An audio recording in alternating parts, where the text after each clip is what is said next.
Hello. आज हम लोग बात करेंगे जर्नल एंट्रीज के बारे में। जर्नल एंट्रीज जर्नल एंट्रीज क्या होती हैं? ये होती है प्राइमरी बुक्स।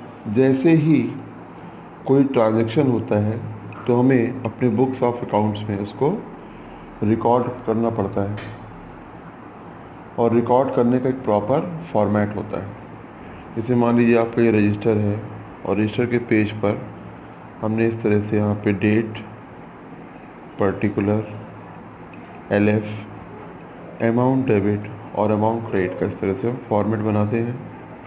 और सबसे पहले टॉप पे लिखते हैं इन द बुक्स ऑफ, किसकी बुक्स में क्या बन रहा है। ठीक है, तो ये फॉर्मेट में स्पेस जो है कम रहती है, इसलिए आपको इंडिविजुअली आपको अलग अलग से एंट्री बताऊंगा। बस लिखते कैसे ये देख लीजिए।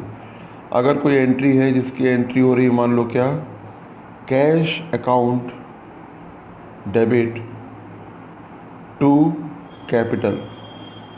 मान लीजिए कोई एक एक्सपेक्ट डेबिट है और एक क्या है, क्रेडिट है, तो हम उसकी एंट्री ऐसे करेंगे। अभी मैं इसका बेस बताऊंगा, अभी सिर्फ फॉर्मेट बता रहा हूँ उसका। ठीक है, तो जर्नल एंट्री में कैसे कोई चीज़ को हम डेबिट करते हैं और कैसे हम कोई चीज़ को क्रेडिट करते हैं, वो हम पहले सीखेंगे कि उसके पीछे क्या नियम और क्या उसके पीछे रूल्स होते हैं। ठीक है, तो सबसे पहले हमको गोल्डन रूल्स आना चाहिए, और गोल्डन रूल्स आने के लिए हम यहाँ पर लिखेंगे गोल्डन रूल्स। गोल्डन रूल्स बच्चों, गोल्डन रूल्स जो होंगे उसमें आपको यहाँ पर 3 तरह के अकाउंट मिलेंगे। कोई भी अकाउंट होता है वो इन 3 कैटेगरी में से एक होता है। पर्सनल अकाउंट, एक होता है रियल अकाउंट, और एक होता है nominal account. Personal account, real account और नॉमिनल अकाउंट। ठीक है, पर्सनल अकाउंट, रियल अकाउंट और नॉमिनल अकाउंट। हर एक एंट्री के 2 एस्पेक्ट होते हैं। 2 एस्पेक्ट होते हैं। एक चीज़ होती है इसकी डेबिट, और एक चीज़ होती है क्रेडिट। इसमें भी एक चीज़ डेबिट और एक चीज़ क्रेडिट। यहाँ पर भी एक डेबिट और यहाँ पर एक क्रेडिट। पर्सनल अकाउंट जो होते हैं उसमें 3 कैटेगरीज मिलेंगी आपको। एक होते हैं नेचुरल पर्सन, एक होते हैं बच्चों नेचुरल पर्सन, एक होते हैं आर्टिफिशियल पर्सन, और एक होते हैं रिप्रेजेंटेटिव आर्टिफिशियल पर्सन। एक नेचुरल पर्सन, एक आर्टिफिशियल पर्सन और एक रिप्रेजेंटेटिव आर्टिफिशियल पर्सन। जैसे मैं हूँ, आप लोग हो, राम है, श्याम है, मोहन, गोपाल है, जो नेचुरल्स है, जो लोग हैं, व्यक्ति हैं, वो आते हैं किस कैटेगरी में? नेचुरल पर्सन की कैटेगरी में। फिर जो आर्टिफिशियली क्रिएट किया गया है, जैसे कोई बैंक अकाउंट है, कोई फर्म है, कोई पार्टनरशिप फर्म है, कोई कंपनी है, कोई इंस्टीट्यूट है, इन सब को हम बोलते हैं आर्टिफिशियल पर्सन। और रिप्रेजेंटेटिव में बच्चों वो आता है जैसे कोई हमको एक्सपेंस किसी व्यक्ति विशेष को देना बाकी है, तो आउटस्टैंडिंग या हमने एडवांस पे कर रखा है, तो ये एक तरह से आपको भी आगे चल करके और समझ में आएगी बात। ये अर्न इनकम हो गई, अर्न इनकम हो गई, और एक होती है तुम्हारी अनअर्न इनकम। ये चीज़ें आती हैं किसमें? रिप्रेजेंटेटिव पर्सनल अकाउंट में। तो इतनी बात समझ में आई सब बच्चों को? उसके बाद रियल अकाउंट का मतलब होता है वो सारी चीज़ें जो किसी वस्तु से संबंधित हो। तो फर्नीचर हो गया, मशीन हो गया, कोई बिल्डिंग हो गई, किसी भी तरह कैश हो गया, ये सब स्टॉक हो गया, ये सब क्या वस्तु के रूप में है, इसलिए क्या होती हैं ये रियल अकाउंट में आती हैं। जो भी बिजनेस की होंगे ये बताएंगे अपन। और तीसरी होती है क्या? Nominal account. जितने भी बिजनेस के एक्सपेंसेस हैं और लॉसेस है वो डेबिट में आएंगे, और जो भी इनकम और गेंस होंगी वो कहाँ आएंगी? क्रेडिट में। तो अब इसके लिखते हैं गोल्डन रूल्स में किस चीज़ को हमको डेबिट करना है और किस चीज़ को क्रेडिट करना है। किसी भी ट्रांजेक्शन को पढ़ने के बाद हम उसे कैसे डेबिट करते हैं और कैसे क्रेडिट करते हैं। तो यहाँ लिखा है पर्सनल अकाउंट में, तो यहाँ लिखेंगे हम डेबिट द रिसीवर। क्या यूज़ करेंगे वर्ड? Debit the receiver. और यहाँ पर लिखेंगे credit the giver. Real account का फॉर्मूला होता है कोई वस्तु आएगी तो हम उसे क्या करेंगे, डेबिट। फॉर्मूला क्या है, डेबिट व्हाट कम्स इन, और इसमें लिख देंगे बच्चों क्रेडिट व्हाट गोज आउट। और थर्ड नंबर का जो हमारा लास्ट फॉर्मूला है उसमें होता है क्या, debit all expenses and losses, credit all income and gains. अब मैं तीनों ही एंट्री कैसे कैसे कहाँ कहाँ पे किसका कैसे उपयोग होता है वो बताऊंगा। पहले आप लोग इतना वीडियो पॉज करके नोट कर सकते हो। पहला फॉर्मूला क्या है, पर्सनल अकाउंट, दूसरा क्या है, रियल अकाउंट, और तीसरा क्या है, नॉमिनल अकाउंट। तो पर्सनल का फॉर्मूला क्या लिखा है बच्चों, debit the receiver credit the giver. Real में लिखा है डेबिट व्हाट कम्स इन और क्रेडिट व्हाट गोज आउट। और थर्ड नंबर पे nominal, debit all expenditure and losses, credit all income and gains. All expenses and losses, credit all income and gains. तो ये हो गए आपके क्या, गोल्डन रूल। और अब हम लोग पैटर्न बाई पैटर्न समझेंगे कि आखिर कहाँ कहाँ से कौन कौन सी जनरल एंट्री करी जाती है। अब आपके सामने ट्रांजेक्शन आएगा, क्या लिखा हुआ सबसे पहले, कमेंस्ड या started, commenced business with cash rupees 50,000, 50,000 रुपये के कैश से हमने बिजनेस को स्टार्ट किया। तो बताओ हमारे बिजनेस में कैश आएगा या जाएगा, आएगा।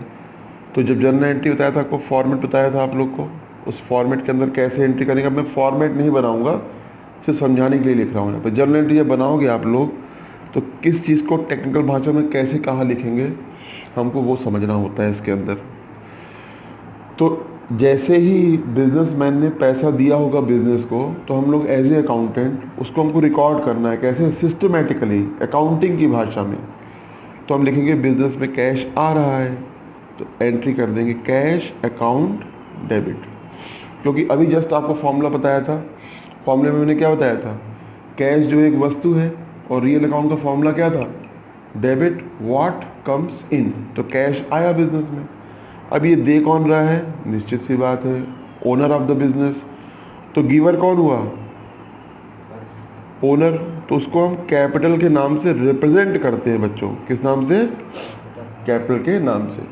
और फिर यहाँ पर एक तुम्हारा आएगा, एक स्टेटमेंट लिखना पड़ेगा, इसको बोलते हैं नरेशन। तो लिखना पड़ेगा being started business, being business started. इस तरह से हमारी जनरल एंट्री कंप्लीट हो जाएगी। फिर जब अमाउंट लिखने की बारी आएगी तो डेबिट वाले साइड में 50,000 और क्रेडिट के ठीक कॉलम वाली साइड में कितना लिखेंगे हम, 50,000। इतना क्लियर हुआ, अच्छा जी। अब फिर लिखा हो क्या कि इस बार हमने जब कमेंस किया बिजनेस या स्टार्ट किया हमने बिजनेस, लिखा है commenced business, commenced business with cash भी है इसके अंदर, स्टॉक भी लगाया इसने बिजनेसमैन ने, और कुछ फर्नीचर भी लगाया। और इसका अमाउंट कैश का 10,000, स्टॉक का अमाउंट है 30,000 और फर्नीचर का अमाउंट कितना है 60,000। आप कोई भी बिजनेस स्टार्ट करोगे, शुरू में इनिशियल इन्वेस्टमेंट करोगे ना, तो वैसे ही एक बिजनेसमैन ने अपने बिजनेस में इन्वेस्ट किया है।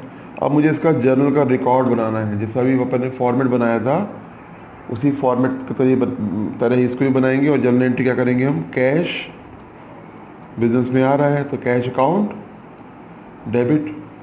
पिछली बार जैसे आया था कैश, वैसे इस बार भी आ रहा था कैश अकाउंट, लेकिन पिछली बार सिर्फ सिंगल आइटम ही था, इस बार साथ में और क्या लिखा हुआ है, स्टॉक।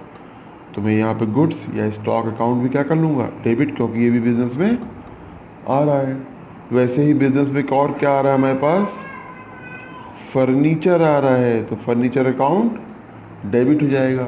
यानी कि 10,000 रुपीज़ ये डेबिट किया हमने, 30,000 रुपीज़ का स्टॉक डेबिट किया और 60,000 रुपीज़ का फर्नीचर। अब ये बात तो पक्की है कि जितना भी डेबिट होगा उतना क्रेडिट 100% होगा, क्योंकि अभी मैंने जस्ट फॉर्मूला पढ़ा, एक दूसरे के इन्वर्स होते हैं दो फॉर्मूले में। डेबिट में जो होगा वो क्रेडिट में नहीं होगा, जो क्रेडिट में होगा वो।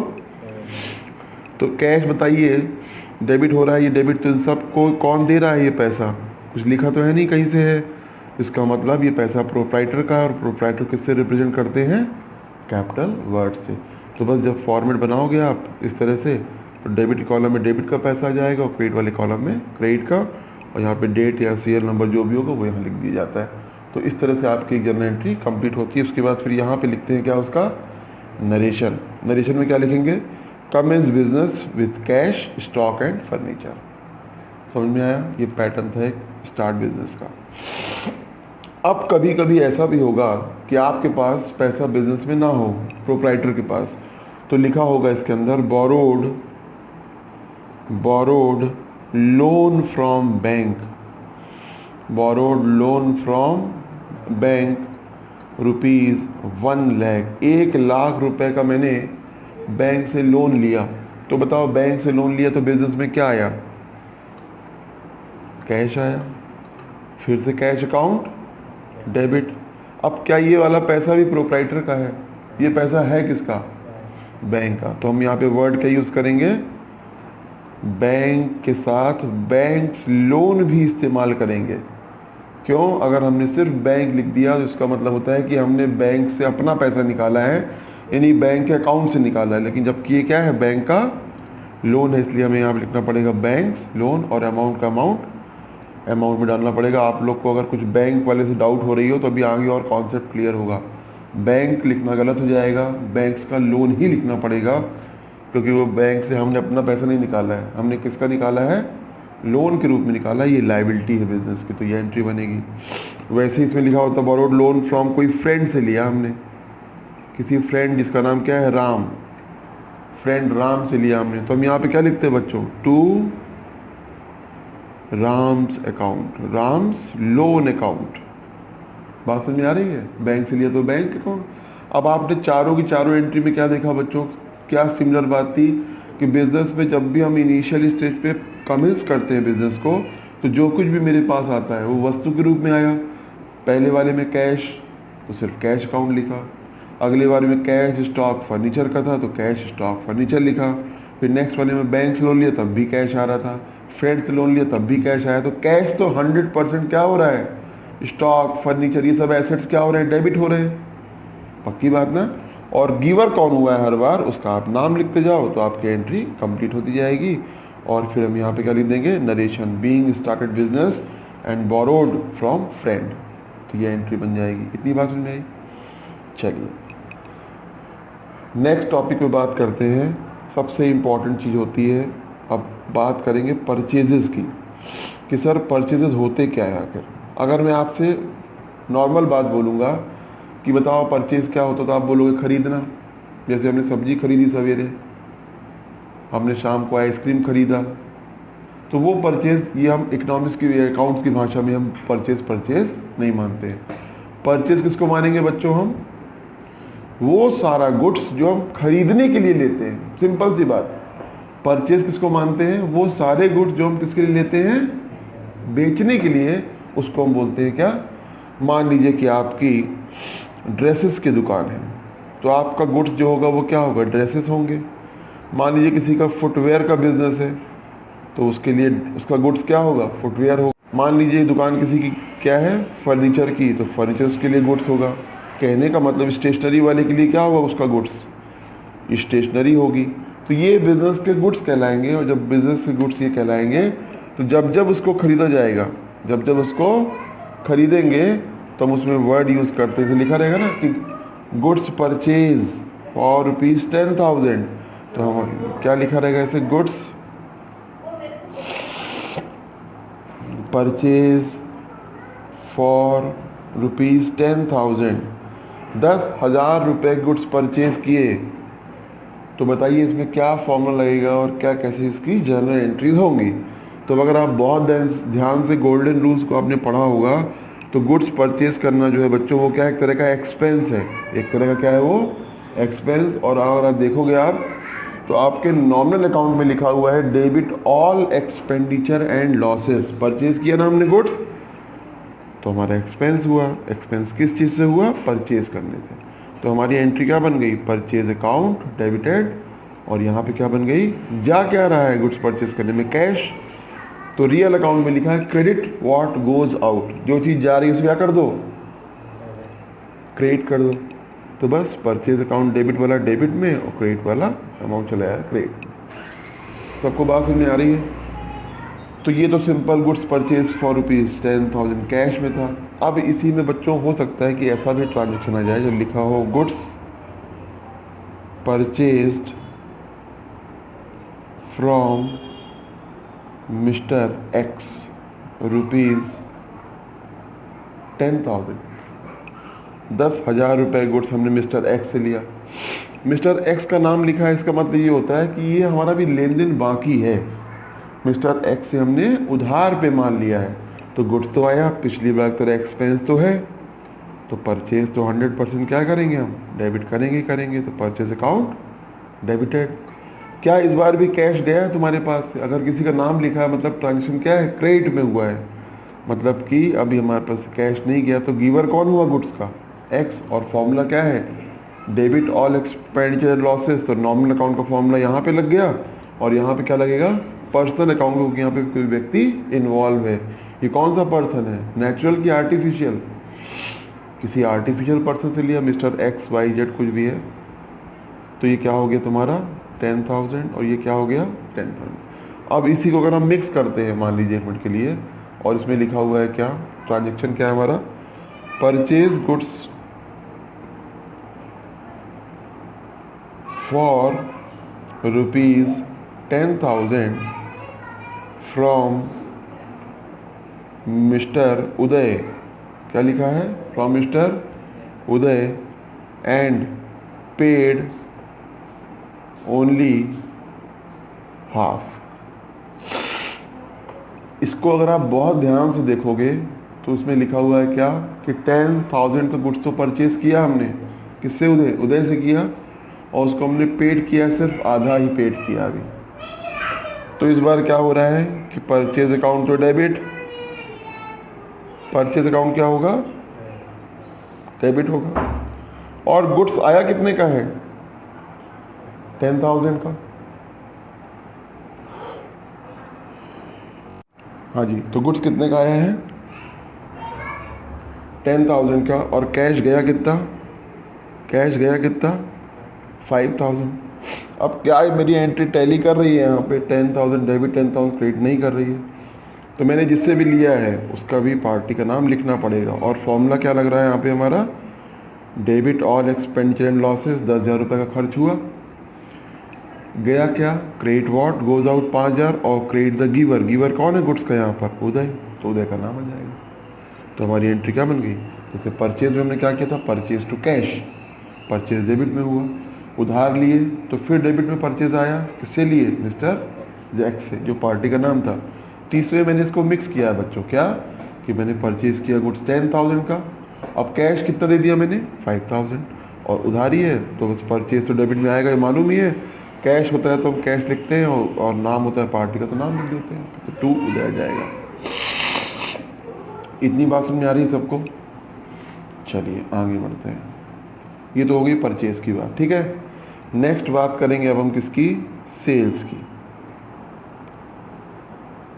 सेल्स के अंदर क्या होगा, जैसे मान लो हमने कोई गुड्स सोल्ड किया, तो एंट्री लिखी है क्या, सोल्ड गुड्स फॉर कैश ₹10,000, 10,000 रुपये का गुड्स मैंने सोल्ड किया। तो पहली बात इसमें ट्रांजेक्शन में ये देखना होता है कि हम क्या चीज़ डेबिट करेंगे और क्या चीज़ क्रेडिट करेंगे, इसमें दिमाग लगाना हमको शुरू करना होता है। तो खुद सोचिए, आप गुड्स को सोल्ड कर रहे हो, तो कैश आपके पास आएगा कि नहीं आएगा, तो कैश काउंट इसलिए क्या हो जाएगा, डेबिट। और इस बार जा क्या रहा है, गुड्स जा रहा है, जा भी रहा है, और सेल होने से होती है इनकम, इसलिए इसको हम नॉर्मल अकाउंट भी बोल सकते हैं। तो टू सेल्स, और एंट्री क्या बनी, 10,000 डेबिट 10,000 क्रेडिट। अब इसी में बच्चों लिखा होता है सोल्ड गुड्स फॉर ₹10,000, और आगे लिखा होता है टू राम। अगर इसी में लिखा होता sold goods for ₹10,000 to Ram, तो अगर हमने राम को गुड्स बेचा है तो आप खुद सोचो और खुद बताओ मुझे इसके अंदर कि आपके हिसाब से क्या एंट्री होना चाहिए। पहली बात हम क्या है, किसी पार्टी का नाम लिखा है मतलब उधारी है, तो डेबिट द रिसीवर। हमने किसको माल दिया, राम को, तो राम अकाउंट डेबिटेड। कितने रुपीस, 10,000। अब हमारी सेल कितनी की हुई, 10,000 की, तो एंट्री क्या हुई, सेल्स। तो हमने क्या चीज़ नोट करी है कि सेल्स हमेशा कहाँ आएगा, क्रेडिट में, क्योंकि उससे क्या होती है, इनकम होती है। और परचेज हमेशा कहाँ आता है, डेबिट में। अगर हम गुड्स परचेज करते हैं तो क्यों, क्योंकि उससे हमारे एक्सपेंसेस होते हैं, और सेल करने से क्या होते हैं, इनकम। और फॉर्मूला क्या है नॉर्मल अकाउंट का, debit all expenditure and losses और credit all income and gains. तो ये क्या हो गया बच्चों, Ram account debited to sales हो गया। कितनी बात समझ में आ रही है सबको,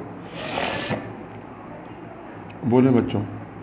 अब इसी को थोड़ा सा मिक्स कर लेते हैं। क्या लिखा है, sold goods ₹10,000 to Ram and he paid only 5,000। और उसने हमें दिया कितना है, सिर्फ 5,000 दिया है, मतलब कि आधा उधारी है और आधा नगद है। तो अभी आपने जब कैश ट्रांजेक्शन लिखा था तो आपने क्या एंट्री की थी इसकी, बताओ। सर हमने उसमें कैश लिखा था, तो इसमें भी क्या लिखना पड़ेगा, कैश अकाउंट डेबिट।